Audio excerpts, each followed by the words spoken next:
Bom dia, irmãos. Mais uma quarta-feira, mais uma manhã aqui com vocês para a gente meditar um pouquinho na palavra de Deus. Bom dia também para vocês que nos visitam. Bom dia para você que às vezes está aí, mas não aparece o seu nome aqui também. Às vezes você não gosta de escrever, não quer mandar nada e tal. Bom dia para você também. Bom dia para todo mundo que está aí com a gente. Sejam todos muito bem-vindos. E é isso aí, irmãos. Eu vou orar. Quero orar com vocês. Muito legal estar com vocês aqui. É isso. Vamos lá. Eu quero orar com os irmãos. E aí, em seguida a gente começa o nosso devocional. Tá bom? Vamos lá. Senhor Deus, muito obrigado por mais esse dia que o Senhor nos deu. Muito obrigado, Deus, pelo dom da vida. Muito obrigado por mais essa oportunidade que o Senhor nos dá de conhecer mais do Senhor e de contemplar, Deus, a sua grandeza, a sua santidade, o seu poder.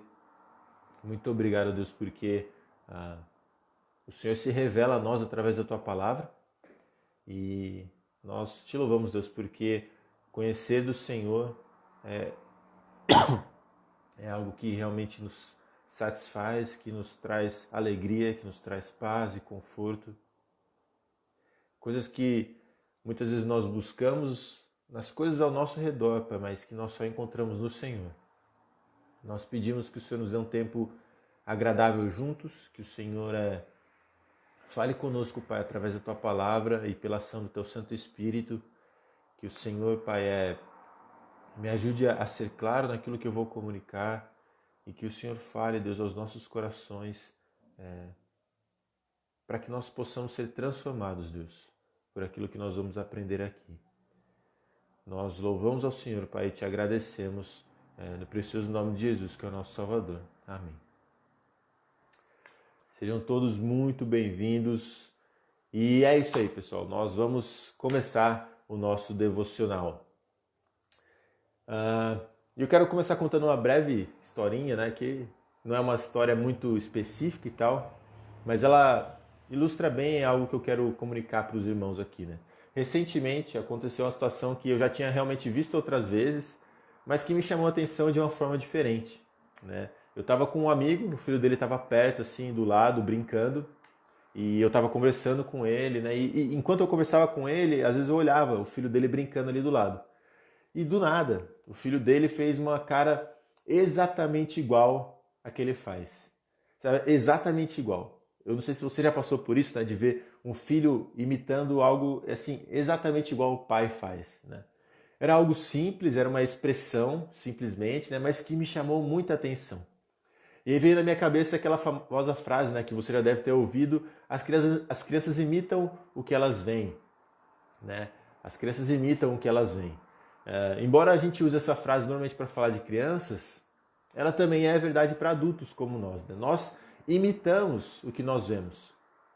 E aí, indo um pouco mais profundo e saindo já um pouco da ilustração e aplicando essa ilustração, nós nos tornamos aquilo que nós adoramos. Nós externamos aquilo que o nosso coração está cheio. Aquilo que nós expomos os nossos olhos e a nossa mente será transformado em ações. E essa imitação, ela acontece tanto para o bom quanto para o ruim. Tanto para a restauração quanto para a ruína. E aí um texto que fala exatamente sobre isso é o Salmo 135, versículos 15 a 18, que eu quero ler com os irmãos aqui. O texto diz assim: os ídolos das nações são prata e ouro, obra das mãos dos homens. Têm boca e não falam, têm olhos e não veem, têm ouvidos e não ouvem, pois não há alento de vida em sua boca. Agora olha que interessante o versículo 18. Como esses ídolos mudos, cegos e surdos, como eles se tornam os que os fazem e todos os que neles confiam. O texto é muito claro para nós aqui. Quando nós tentamos criar ídolos, nós nos tornamos iguais a eles. Cegos, surdos, mudos, sem nenhum tipo de função, sem nenhum tipo de satisfação. Esse texto ele fala especificamente sobre o aspecto ruim da ilustração que eu estava trazendo. O povo estava adorando falsos ídolos, ídolos cegos, surdos, mudos, e estava se tornando como eles. Agora, como a gente comentou, o inverso também funciona. Quando nós nos expomos a algo bom, nós aprendemos coisas boas que darão bons frutos. E aí, pensando nisso, nas próximas semanas eu quero olhar com os irmãos para alguns dos atributos de Deus, pelo simples motivo de que quanto mais nós nos expusermos a esse Deus, mais parecidos com Ele nós seremos. Talvez não por replicar necessariamente os seus atributos, nós não seremos eternos como Deus é, onipotentes, onipresentes como Ele é, mas porque cada um dos atributos de Deus nos conforta e nos impulsiona de formas diferentes e em áreas diferentes. E aí, para começar essa nossa série, eu quero conversar com os irmãos sobre a imutabilidade de Deus. Se você assistiu a EBD no domingo de manhã, na aula dos profetas menores, eu toquei brevemente nesse tema enquanto a gente estudava o livro de Malaquias. Malaquias 3, versículo 6 diz: porque eu, o Senhor, não mudo. Por isso vós, ó filhos de Jacó, não sois consumidos. O próprio nome do Senhor, Yahvé, que é o mesmo termo que Malaquias usa nesse texto, afirma isso. Quando Deus se revela a Moisés como Yahvé em Êxodo 3, versículo 14, ele diz o seguinte: eu sou o que sou. Disse mais: assim dirás aos filhos de Israel: eu sou, me enviou a vós outros. Eu sou o que sou. É assim que Deus se revela a Moisés. Eu sou o que sou. Se a gente fosse destrinchar o que esse nome significa, é como se Deus estivesse falando algo do tipo: eu sou o que sou. Sem mudança, sem espaço para melhorar, sem necessidade de melhorar. Eu sou constante em tudo que eu sou, em tudo que eu falo, em tudo que eu prometo. Eu simplesmente sou, eu sempre fui e eu sempre serei Deus. Esse é o nosso Deus, meus irmãos. E eu espero conseguir ajudar os irmãos a enxergar pelo menos um pouco de como essa doutrina ela é tão importante. E aí, para isso, eu quero dividir o nosso devocional aqui em duas grandes sessões: doutrina e aplicação. Primeiro, a gente vai tentar definir o termo de uma forma clara e depois nós veremos como a imutabilidade de Deus ela faz toda a diferença na forma como nós vivemos. Então, começando pela parte de doutrina aqui, como nós podemos definir imutabilidade? O que é imutabilidade quando nós falamos sobre isso em referência a Deus? De forma simples, afirmar que Deus é imutável é afirmar que Ele não muda. Sim, é verdade, isso é verdade, e de uma forma bem simples é isso. Mas acaba sendo um pouco simplista também, porque ela não nos explica muita coisa e não é muito prática também num certo ponto. Então, uma definição mais completa nos ajuda a entender quão essencial a imutabilidade de Deus é para a nossa fé e como ela é imprescindível para a divindade de Deus. Em outras palavras, sem a imutabilidade, Deus não seria Deus. E para isso eu quero olhar com os irmãos para 3 textos aqui. A gente vai começar vendo Salmo 102, versículos 25 a 27. E o texto diz o seguinte: em tempos remotos lançaste os fundamentos da terra, e os céus são obra das tuas mãos. Eles perecerão, mas tu permaneces. Todos eles envelhecerão como uma veste, como roupa, os mudarás e serão mudados. Tu, porém, és sempre o mesmo e os teus anos jamais terão fim. Os céus e a terra passarão, mas Deus permanecerá. Eles serão mudados, mas Deus permanece o mesmo por toda a eternidade. O segundo texto que eu quero ver com os irmãos é Números 23, 19. O texto diz o seguinte: Deus não é homem para que minta, e nem filho do homem para que se arrependa. Porventura, tendo ele prometido, não o fará? Ou tendo falado, não o cumprirá? Deus ele não volta atrás nas suas promessas. Ele cumprirá o que prometeu exatamente como prometeu. E o último texto que eu quero ler com os irmãos é Tiago, capítulo 1, versículo 17, que diz o seguinte: toda boa dádiva e todo dom perfeito são lá do alto, descendo do Pai das luzes, em quem não pode existir variação ou sombra de mudança. Não existe sombra de mudança ou variação no Senhor, e não existe nada bom que não tenha sido dado a nós pelo Senhor. Ele é imutável em sua bondade. Partindo desses textos e juntando algumas coisas que nós veremos a partir de agora também, a definição de imutabilidade que eu quero propor é a seguinte: a imutabilidade de Deus implica que o caráter de Deus é perfeito, que seus propósitos eternos não mudam e que suas promessas serão completamente cumpridas, nos dando uma base sólida para uma vida fiel, confiante e satisfeita. A imutabilidade de Deus implica que o caráter de Deus é perfeito, que seus propósitos eternos não mudam e que suas promessas serão completamente cumpridas, nos dando uma base sólida para uma vida fiel, confiante e satisfeita. E aí, no tempo que nós temos agora, a gente vai destrinchar essa frase em algumas partes, tentando entender cada uma delas como elas são importantes para nós. A primeira parte da definição afirma que a imutabilidade de Deus implica que o seu caráter é perfeito. A imutabilidade de Deus, de fato, é uma perfeição. Se a gente parar para pensar, a imutabilidade considerada por si só, sem relação com outras coisas ou com Deus, ela não é uma perfeição. Imagina assim, alguém mau e imutável, não é nem de perto perfeito, né? Muito pelo contrário, ele sempre será mau, e isso não é bom. Mas como Deus ele é infinito em essência, infinitamente bom, sábio, santo e justo, a imutabilidade de Deus é uma perfeição. Ele sempre será perfeitamente bom, ele sempre será perfeitamente sábio, ele sempre será perfeitamente poderoso, ele sempre será perfeitamente santo. Isso nos mostra, inclusive, que a imutabilidade ela pertence necessariamente à natureza de Deus. Deus ele é imutável, Deus ele não muda, e se qualquer perfeição da natureza de Deus pudesse ser separada dele, ele deixaria de ser Deus. Então, a imutabilidade de Deus, ela implica que o caráter dele é perfeito. Porque ele não muda, ele sempre será perfeitamente bom, perfeitamente santo, perfeitamente justo. Ele não tem como melhorar e ele não pode piorar, porque senão ele deixaria de ser perfeito. Então a imutabilidade de Deus ela garante a sua perfeição. A segunda parte da definição diz que a imutabilidade de Deus implica que os seus propósitos eternos não mudam. E isso tem tudo a ver com a sua onisciência. Deus ele sabe de todas as coisas desde a eternidade passada, e de modo que nada está escondido dele, e de modo que não há como surgir uma nova notícia que Deus ainda não saiba. Se Deus fosse mutável no seu conhecimento, isso desqualificaria Deus como objeto de confiança. Porque imagina, se Deus não sabe de todas as coisas, como é que eu posso confiar completamente e plenamente nele? As revelações de Deus, elas necessitariam de algum outro fundamento além dele próprio, porque algo que ele disse no passado poderia ser revelado no futuro como algo falso.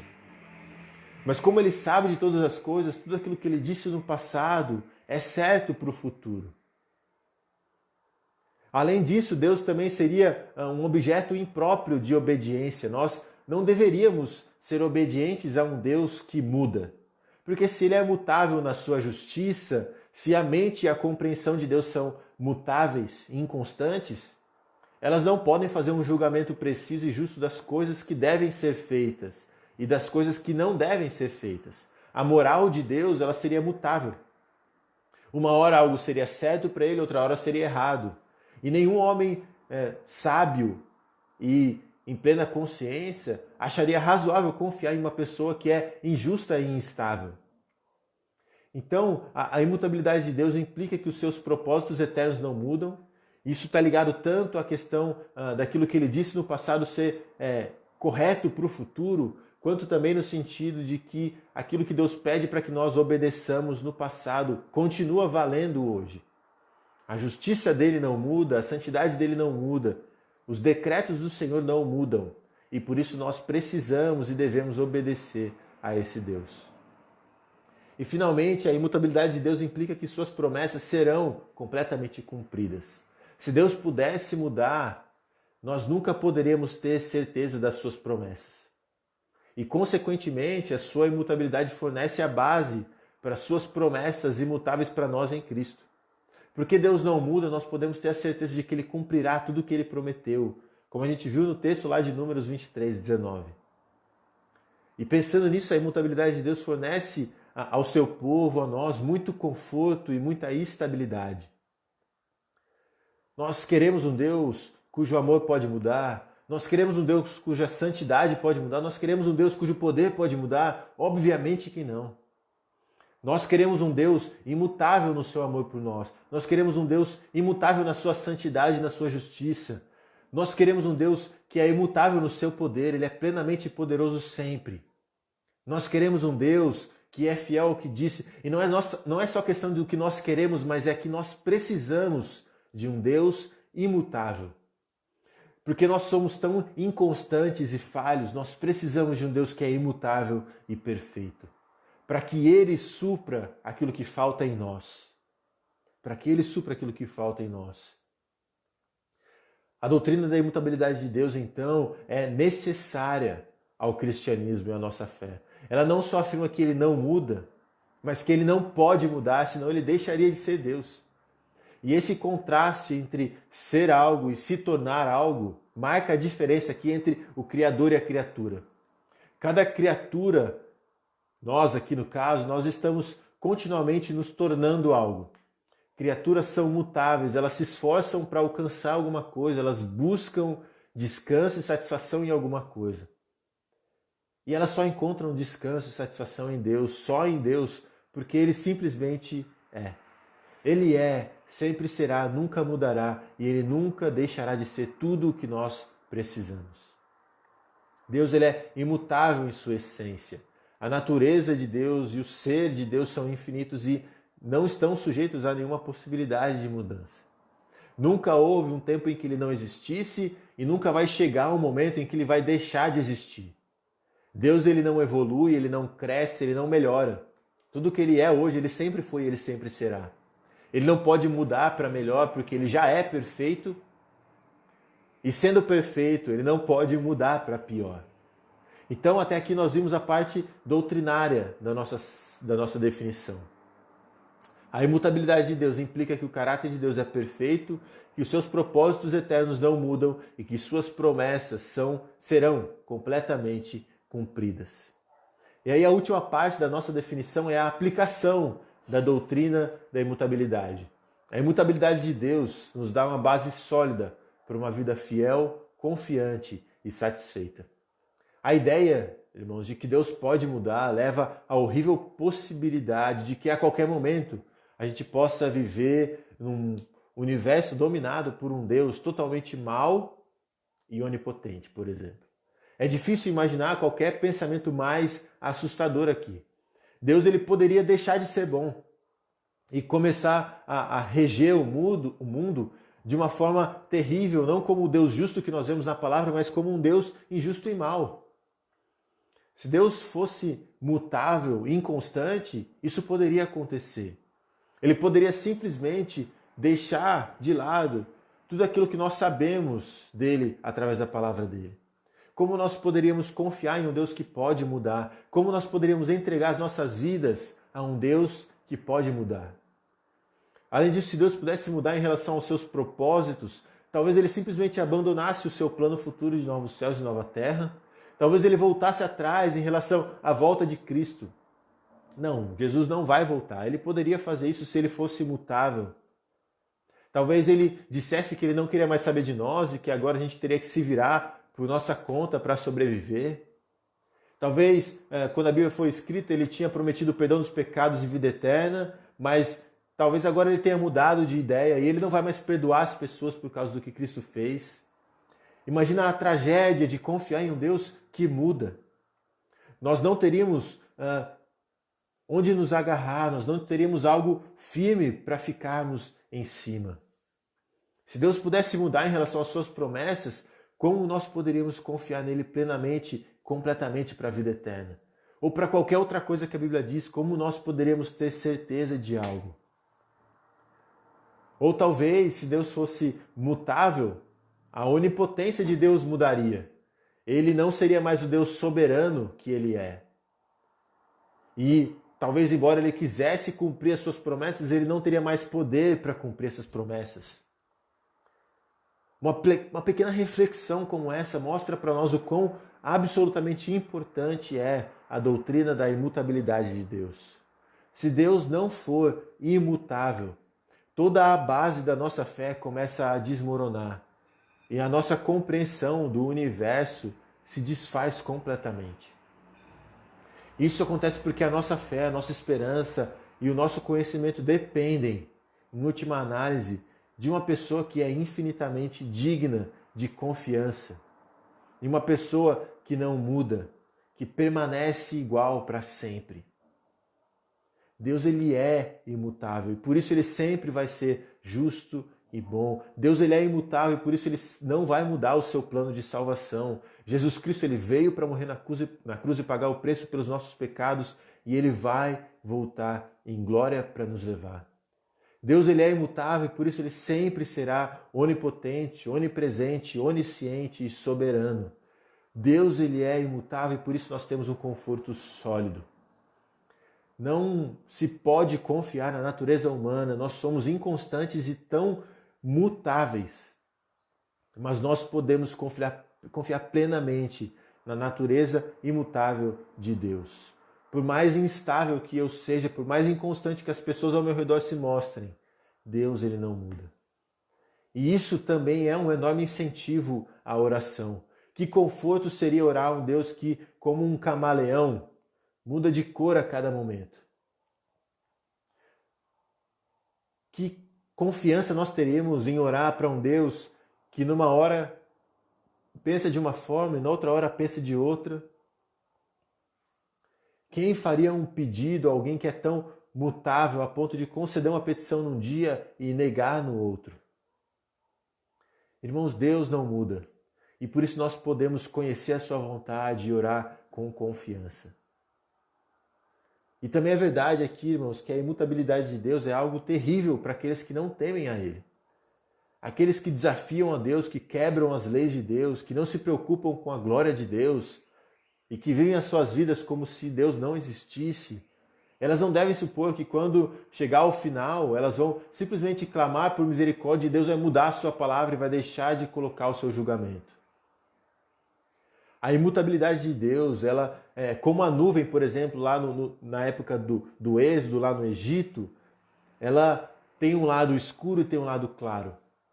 Ela garante a execução dos seus julgamentos para aqueles que são perversos e garante o cumprimento das suas promessas para aqueles que são povo de Deus. A gente tem visto isso nos profetas menores. Deus, ele vai redimir e restaurar os justos, mas ele vai julgar os perversos. Ele é completamente santo e justo, e isso é maravilhoso para aqueles que confiam em Deus, mas ele é santo e justo, e isso é terrível para aqueles que não confiam em Deus. Então a imutabilidade de Deus, ela é maravilhosa para o povo dele e terrível para aqueles que negam a Deus.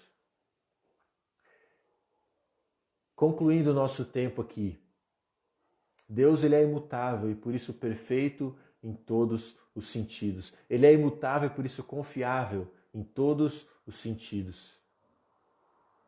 Que confiança a gente teria nas promessas de um Deus que muda? Nenhuma, irmãos. Mas nós confiamos em um Deus imutável e nós podemos confiar plenamente nas suas promessas. O nosso Deus não muda, ele é confiável, ele é perfeito e ele vai cumprir tudo o que ele prometeu. Nós colocamos a nossa fé em um Deus imutável, que é imutável e constante no seu amor por nós. O nosso amor por ele pode variar, nós somos inconstantes e imperfeitos, mas o amor de Deus por nós permanece tão imutável quanto o seu próprio ser. Nada do que nós façamos vai fazer com que ele nos ame mais e nada do que nós façamos vai fazer com que ele nos ame menos, porque o amor de Deus por nós está ligado ao sacrifício de Cristo em nosso favor. Quando nós colocamos a nossa fé em Cristo, Deus olha para nós através de Cristo. Irmãos, Deus, ele é imutável. E isso é fonte de conforto, satisfação, alegria, descanso para nós. Ele vai cumprir tudo o que ele prometeu. Ele sempre vai ser bom, justo e santo. Esse é o Deus que nós confiamos. Esse é o Deus que nós servimos. Esse é o Deus que nós amamos. Esse é o Deus criador do universo. E que descanso nós encontramos nisso. Que paz nós encontramos nisso. Deus, ele não muda. E por isso nós podemos viver uma vida confiante, satisfeita e frutífera no serviço a esse Deus. Esse é o nosso Deus. Senhor Deus, nós te louvamos, Pai, porque o Senhor não muda. Nós te louvamos porque os seus propósitos não mudam. Nós te louvamos, Deus, porque o seu propósito é nos moldar à semelhança de Cristo. Nós te louvamos, Pai, porque o Senhor irá completar a sua obra em nós, no dia de Cristo. Nós te louvamos, Deus, porque a sua imutabilidade também nos mostra a sua perfeição. O Senhor sempre será completamente bom, completamente justo, completamente santo, completamente gracioso, completamente misericordioso, completamente soberano. E por isso nós podemos confiar, Pai, plenamente no Senhor. Nós te louvamos, Deus, porque a sua imutabilidade garante para nós o cumprimento das suas promessas. As promessas que nós ansiamos tanto por ver sendo completadas. Nós ansiamos, Pai, pela volta de Cristo. Nós ansiamos pelos novos céus e nova terra, por uma vida perfeita na Tua presença. E nós podemos ter a certeza de que o Senhor cumprirá tudo o que o Senhor prometeu. E, Pai, sabendo disso, que o Senhor nos mova a uma vida constante de serviço ao Senhor, uma vida satisfeita, alegre, frutífera. Uma vida confiante e segura. Não por nós mesmos, mas por crer em um Deus imutável e perfeito. Pai, nós pedimos que o Senhor nos ajude a meditar nisso e a entender como isso se aplica a cada aspecto da nossa vida. E que nós possamos nesse dia, Pai, já começar a viver com a consciência de que o Senhor não muda. Nós pedimos, Deus, que o Senhor esteja conosco durante esse dia, que o Senhor nos dê um dia produtivo, um dia agradável na Tua presença. Nós te agradecemos por esse tempo juntos aqui, precioso, Deus, olhando para a Tua palavra, e nós te louvamos por quem o Senhor é e por aquilo que o Senhor fez por nós através de Cristo. E é no nome dele que nós oramos. Amém. Irmãos, nós ficamos por aqui. Muito obrigado pela presença de todos vocês. Tenham todos um ótimo dia e nós nos vemos em breve. Um abraço, tchau, tchau.